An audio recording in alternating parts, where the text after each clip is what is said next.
So Chris Christie is, of course, a darling of liberal media these days because his role is the kamikaze candidate. I'm going to take out Donald Trump. I'm going to hammer him relentlessly. I don't think he even thinks he's really running to win. I think he views his role as I need to try to torpedo Trump to clear the path for somebody else because he hates Trump. And I think he hates Trump for some policy reasons. I think he's genuinely against January 6th and the attempted coup. But I also think it's personal to him because he has some history there and he felt stabbed in the back by Trump. So this is what he's doing. Now, that fits in perfectly with, liberal media, Democratic-aligned media, MSNBC, CNN. There's nothing they love more than an anti-Trump Republican. They love it. They love it. They love it. They love it. They love it more than a progressive Democrat. They love anti-Trump Republicans more than progressive Democrats. There's no doubt about it. Well, to this point, it's been all patty cakes and rainbows and puppies with Chris Christie over on NBC and MSNBC and CNN. But this is interesting because Kristen Welker is actually going to turn the tables a little bit and be kind of aggressive against him and point out his hypocrisies vis-a-vis Trump. Let's watch. And I want to focus on your background with President Trump.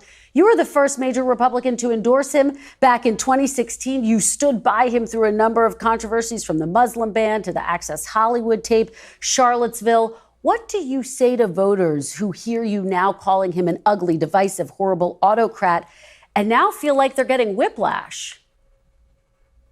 Well, they shouldn't feel like it because I've explained it really well. First off, I supported him in 2016 because he was going to be the nominee and because I didn't want Hillary Clinton to be president of the United States. And I make no apologies for that. I still don't want Hillary Clinton to be president of the United States. But I broke from the president very clearly, from President Trump, on election night 2020.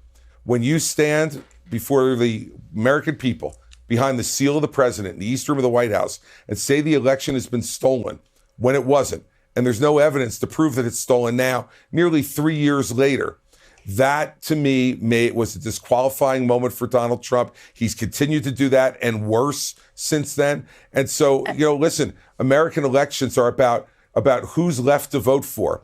And I made the decisions I made then, and Donald Trump left me. I didn't leave him. Governor Christie, let me press you on that, though, because as you know, that was not the first time that Donald Trump had claimed an election had been stolen. He claimed that 2016 in Iowa was stolen when Ted Cruz won. He said that there were claims of fraudulent elections throughout the 2020 election. So this has been a pattern with him. I guess the question is, why didn't you take a stand back then?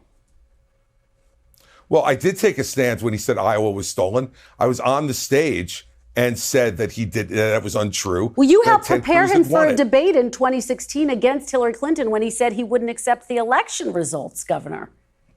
He didn't say, well, look, Kirsten, the fact of the matter is that I didn't want Hillary Clinton to be president of the United States. And this is much different when you're president of the United States and people think you actually know something they don't know because you're president of the United States. That's what made what he did in 2020 so destructive.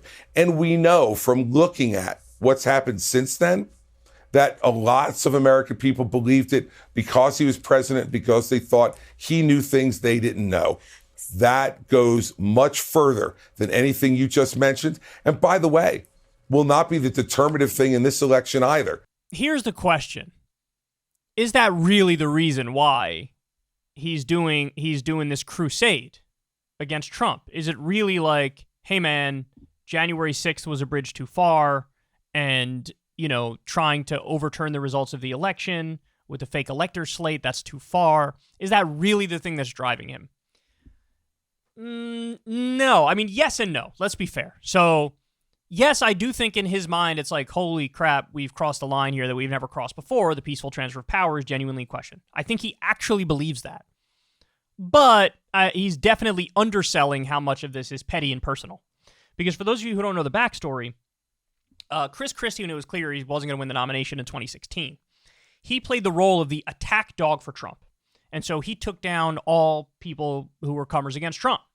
Jeb Bush was already out of the way at the time, and John Kasich, and all that was really left was Ted Cruz and Marco Rubio. And Chris Christie was a heat-seeking missile against Marco Rubio, where he embarrassed him in one of the debates. And he took him down, not because he thought, hey, this is a path for me to win. It was already at the time when Christie knew he wasn't going to win. But he took him down for Trump, to get another person out of the way of Trump winning the nomination. And there was talks going on behind the scenes, and it was very clear that Christie was going to get a top level in the administration. In fact, there's some reporting that it was actually VP that he was promised. But even if it wasn't VP, even if it was some other top level position, like, this is the deal. This is the tit for tat. This is the pay to play. This is the, I'll do this for you if you do this for me. I'll go after your opponents if you give me a spot in the administration. And that's what he did. But at the last minute, after Trump had secured the nomination and it was time to staff his administration, Christie got axed. And the reporting is he got axed because Jared Kushner, who of course is Trump's son-in-law, went to Trump and said, you cannot put him in your administration. Why? Because Chris Christie had, as a prosecutor, locked up Jared Kushner's dad, went after him on legal charges, and won. And so that was not something that Jared Kushner could overlook or forgive. And of course, Kushner was in the administration. And Trump went, okay. And so they axed Chris Christie completely. Didn't get any position in the administration. So I think from then on, it became, there was something that was personal about it to Christie. Now, I think there were still moments after that where they played footsie and they, maybe they helped each other a little bit, or was still some line of communication open, or Christie would publicly defend Trump in certain instances. But when it came time for the 2024 race, it was very clear Christie was like, I'm going to be the kamikaze candidate. I'm going to be the martyr. I'm going to be the one to try to take down Trump to clear the path for somebody else. And I think part of that is a personal vendetta. Again, I don't want to say it's all the personal vendetta. I do tend to believe him when he says what happened on January 6th and then what happened with the still denying the results of the election and trying to overturn it, that's a bridge too far. I believe him on that.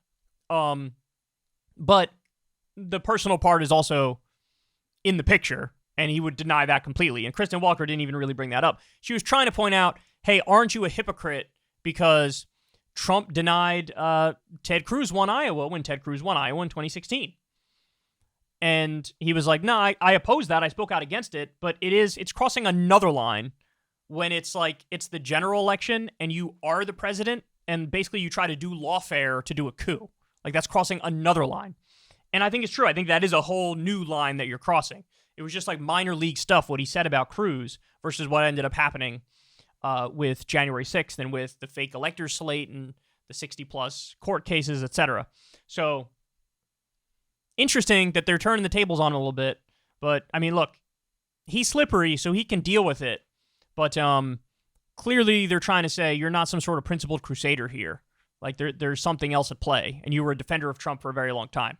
Yeah, I mean, that's going to be true of almost every Republican, no matter how anti-Trump they are these days. There was always one time or another where they bent the knee and cucked themselves. Hey, y'all, do me a favor and like and subscribe. It helps out big time in the algorithm. Click the bell as well for notifications when videos drop, and watch that video on screen right now. You know you want to.